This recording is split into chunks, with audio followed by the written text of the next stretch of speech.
വേദപ്രയാഗ് മീഡിയയിലേക്ക് സുസ്വാഗതം.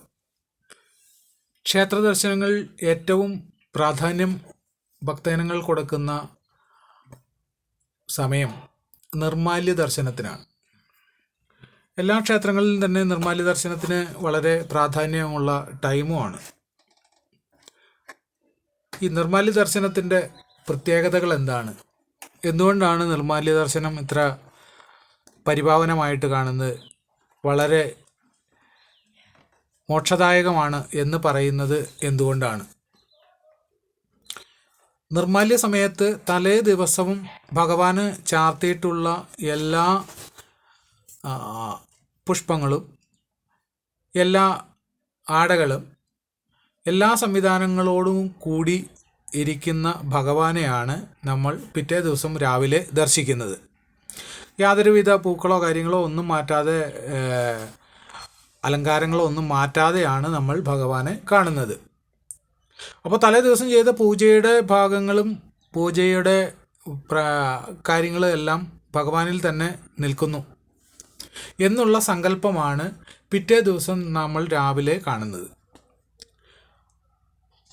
ആ കാണുമ്പോൾ തലേ ദിവസത്തെ പൂജയുടെ ഗുണവും കൂടി രാവിലെ നമ്മൾ ഭഗവാനെ തൊഴുമ്പോൾ കിട്ടുന്നു എന്നുള്ളതാണ് ആചാര്യമതം.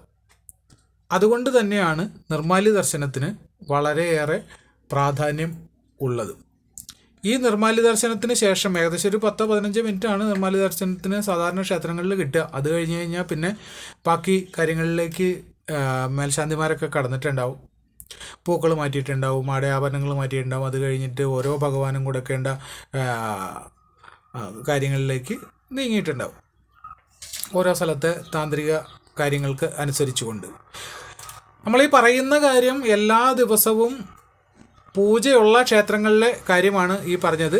അതല്ല, മാസത്തിലൊരിക്കലോ വർഷത്തിലൊരിക്കലോ ആഴ്ചയിലൊരിക്കലൊക്കെയുള്ള പൂജ ഉള്ള ചെറിയ ക്ഷേത്രങ്ങളിലാണ് എങ്കിൽ ആ ക്ഷേത്രങ്ങളിൽ തലേ ദിവസത്തെ എല്ലാ കാര്യങ്ങളും പൂക്കളടക്കം എല്ലാം മാറ്റി വൃത്തിയാക്കിയിട്ട് തുടച്ചിട്ടിട്ടായിരിക്കും മേൽശാന്തി ഇറങ്ങിയിട്ടുണ്ടാവുക. അതുകൊണ്ട് അങ്ങനെയുള്ള ക്ഷേത്രങ്ങളിൽ നിർമ്മാല്യ ദർശനത്തിന് പ്രാധാന്യമില്ല എന്നുള്ളതും കൂടി അറിയുക. നമ്മളീ പറഞ്ഞ പ്രാധാന്യം കിട്ടുന്നത് എല്ലാ ദിവസവും ക്ഷേത്രങ്ങളിൽ പൂജ ഉള്ള ക്ഷേത്രങ്ങളിലാണ് ഈ പ്രാധാന്യം കിട്ടുന്നത്, പ്രത്യേകിച്ചും മഹാക്ഷേത്രങ്ങളിൽ.